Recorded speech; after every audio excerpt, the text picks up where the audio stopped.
Hi, this is Alex from phpacademy.org with a video tutorial for the new Boston. In this video we're going to be taking a look at the has traversing function in jQuery, and we're going to be searching a particular element for sub-elements or children of that element, and we're going to be using the unordered list as an example. Now I'm going to create an example that's perhaps more relevant, and we're going to use this in an if statement to check if a UL has any li elements within it. And we're almost going to be creating it in the theme of a menu builder. So for example, we're going to create a menu1, and let's go ahead to our browser. You can see that we've just got menu1 there. So we're going to be creating a menu1, and the menu is going to be made up of UL and li elements. So for example, we could have menu item1 in here, and that would produce something like this. Now let's go ahead and let's just go ahead and style this quickly first of all. So the UL is going to have padding of 0 and margin of 0. We'll just leave in the oh no, it automatically gets rid of the circle graphics, but there we go. So we'll have a menu like this where we can go ahead and add more items. So for example, menu item 2. But what we want to happen is we want a default message to appear if no LIs exist within an unordered list. So at the moment you just see nothing, but I want a little message to appear under here that says there are no LIs, and we search this UL element for children elements of LI type. So inside ext.js, let's go ahead and just set up our document once it's ready. So document.ready, inside the function to be run when the document is ready. Now what we want to do is we want to use each to loop through each UL on the page, because we might have, say, more than one menu. So let's go ahead and use a selector and select UL, and then we want to say dot each. So inside here we run a function for each li or UL element on the page. So for example, we could say this dot append a, just as an example. You can see that, oh no, a hasn't been appended, so sorry, that's this like this. So you can see that a has been appended there. If we go ahead and we create another menu, so menu 2, you can see that a is again appended after here. So let's just get rid of that for now. We'll be showing an example a bit later. So let's forget this line here.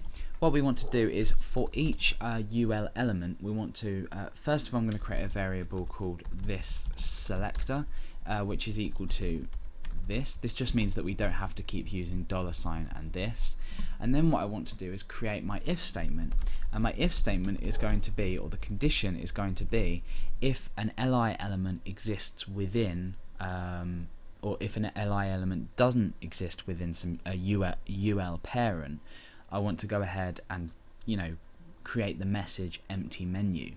So I say this selector dot has, and this is where we're using has now, and we can specify a particular element in here like li. We can also use a variety of other selectors. So if you want to check has and wants to check something like contains, for example, you can do. Just any selectors that are relevant to what you're doing should work. So we want to say dot length, which will return a length, and if that is equal to 0, that means that an li element doesn't exist within the current UL that we're looping through. So we're checking for LIs, and if that equals 0, we know that they don't. So we can go ahead and say this cell dot after empty menu.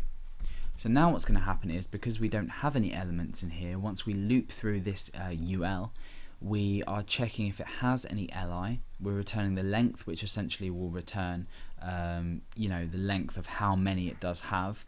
So for example, if we had 2, it would return a length of 2. In this case we wouldn't run this line, but if it did equal nothing, which it does at the moment, that is equal to nothing, and therefore we return this line. So when we refresh now, you see that we've got empty menu. Now if we go ahead and actually create some li elements in here, so menu item 1, you can see that will disappear and we'll have menu item 1 instead. Now, I understand that this isn't really a relevant example in terms of actually a website you might have, because you'd be in control of the code. However, if you were creating some kind of plugin that required li elements to be within a ul parent, you might actually want to include has to make sure that your plugin is being structured properly on the front end.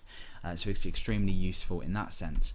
I'll just go ahead and add another one to this and create another menu, just so you can see. So I'm going to create some empty ul tags there.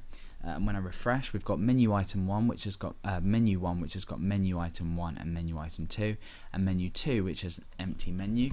As soon as we then go ahead and add some more elements to this, so li menu item 1, you can see that that message again disappears. So it's quite easy or useful for validation within, like I said, plugin building. If you're making someone follow a specific structure on the front end with regards to the HTML, you might want to use has to double check this and maybe feed back some information to the user based on what the front end contains.